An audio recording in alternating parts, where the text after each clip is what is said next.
What's going on, everybody? Superspan here. The Bulls are off to an 8-14 start in the first quarter of this season here. Obviously, really bad. I mean, it's not going good. Continuity has not worked out for us thus far. Yet, AK and Mark Eversley decide, you know what? What the heck? Let's give it another go. But, that's really not going to be the main focus of today's video. Really, I just wanted to talk about the recent Zach LaVine situation and how this team has been playing since his absence thus far. First thing I wanted to talk about, though, was Coby White. I've tweeted about it. I've also put it on my Instagram. He's been playing great. I fully expect him to continue this sort of play, at least as long as Zach's out. Hopefully he's traded in the 3 to 4 week span that they've given him. I do have to preface this by saying I love Zach LaVine. I think he's a great player. I think he can score the hell out of the ball.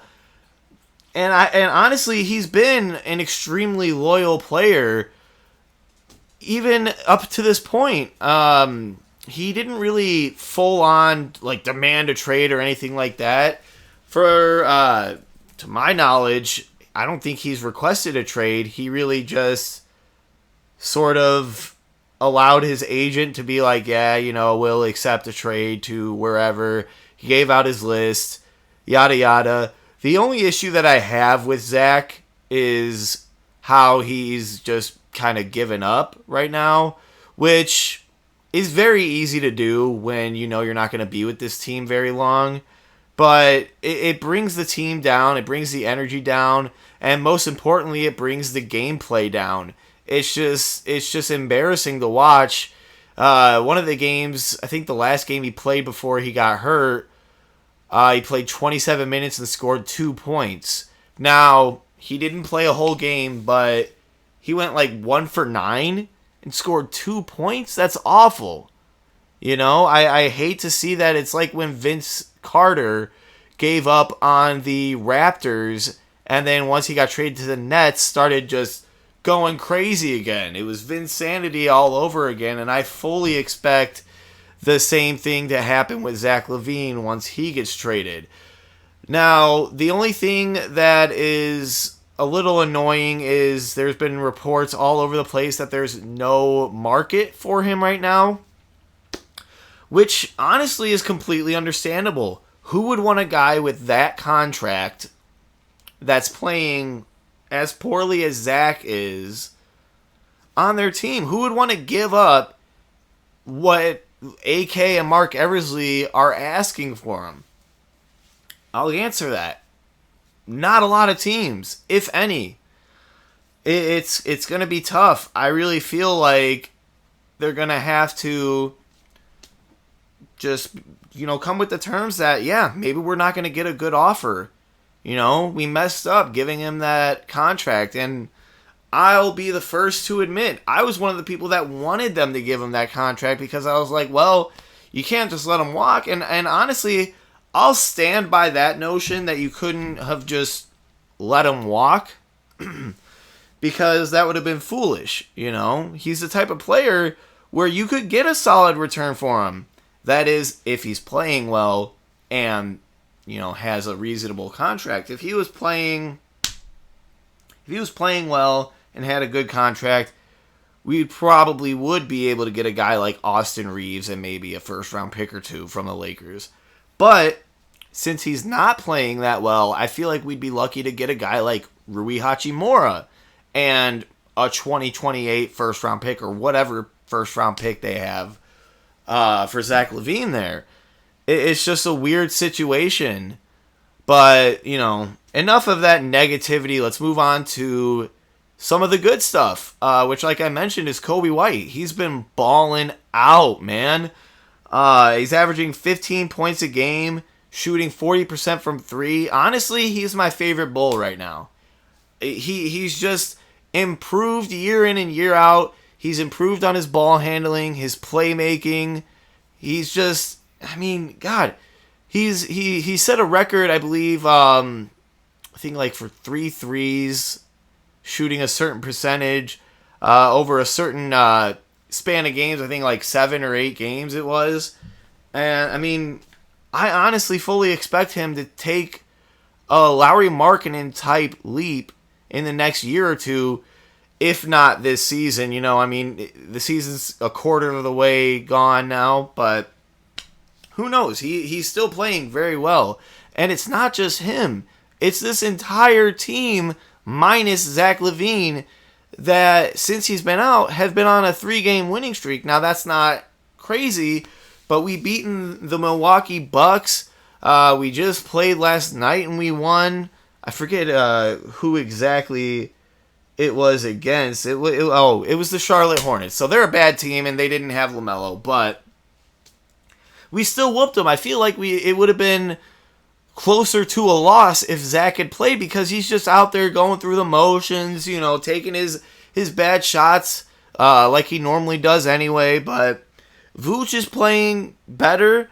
Patrick Williams had a solid stretch where he was scoring at least double digits every game. His defense has continued to look good.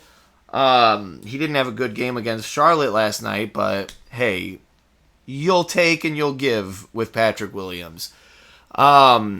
But obviously, Alex Caruso's still out there doing his thing. Big shout out to him, man. I mean, I don't know how you can continue to play your butt off despite all this crap going on around you. You're what, 7-14 at the time, 8-14 now, I believe.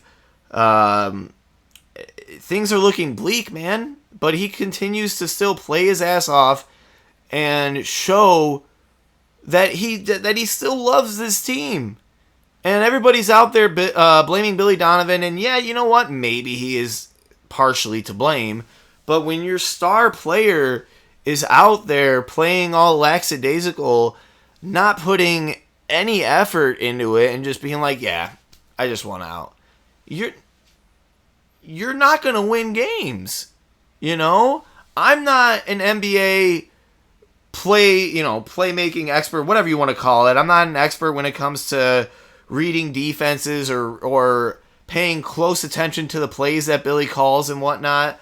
But he's gotten shout outs from Patrick Beverley saying he said that he loves the way he coaches. He loves his game plans, everything about playing with Billy Donovan. He just said, this group is too talented. I don't understand why they are not playing well. It blows everybody's mind. If you ask me, and if you ask a lot of Bulls fans, I really implore Jerry Reinsdorf to sell the freaking team. You know? Supposedly, he gave the front office the green light to go into the luxury tax, which, I mean, you never know. You never know if that's true.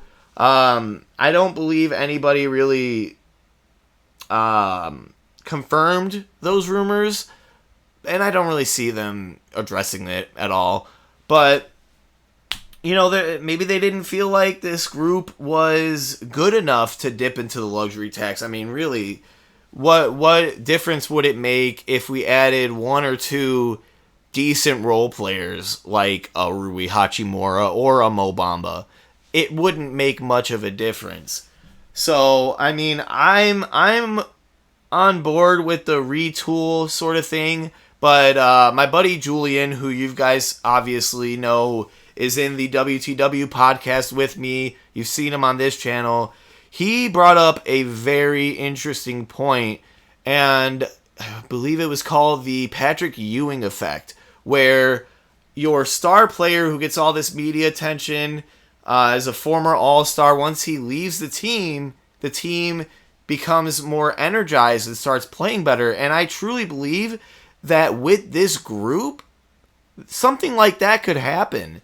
Now, I'll be interested to see if DeMar DeRozan ends up getting traded as well. A lot of people seem to think that he will.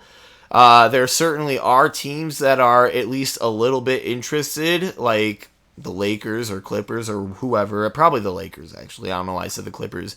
They just got James Harden. But, I mean, who knows? Who knows? But, yeah, man, I mean, without Zach in this 3-game stretch, it's been a completely different team. So much more energy. The ball is moving a lot better.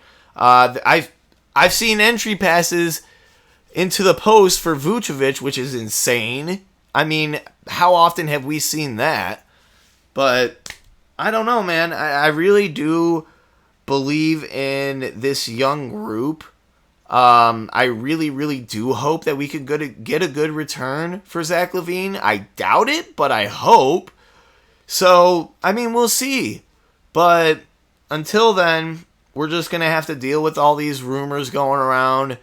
No teams are interested. Teams are kind of interested. A dark horse has emerged. Blah, blah, blah, blah, blah. It's annoying. It's exhausting. But it's going to happen until he finally gets traded. But yeah, again, if this is truly the end, because he's out for another 3 to 4 weeks, I really do want to thank Zach LaVine. He has played his ass off. There's been a lot of times where he's played through injuries. He's had a lot of criticisms, but he's kept his head down and he's played even through previous trade rumors. He's stayed loyal to this team, and he's been a phenomenal player for us. Yeah, he's had his ups and downs. God knows he's had his ups and downs. But regardless, thank you, Zach LaVine, if this truly is the end. It's been a hell of a ride. I wish you nothing but the best wherever you go. Go get you a ring. Lord knows you can't do it with the Bulls, and that's okay. But thank you nonetheless. And anyways, guys, I'm going to end the video there. Thank you for watching, and I will see you guys next time.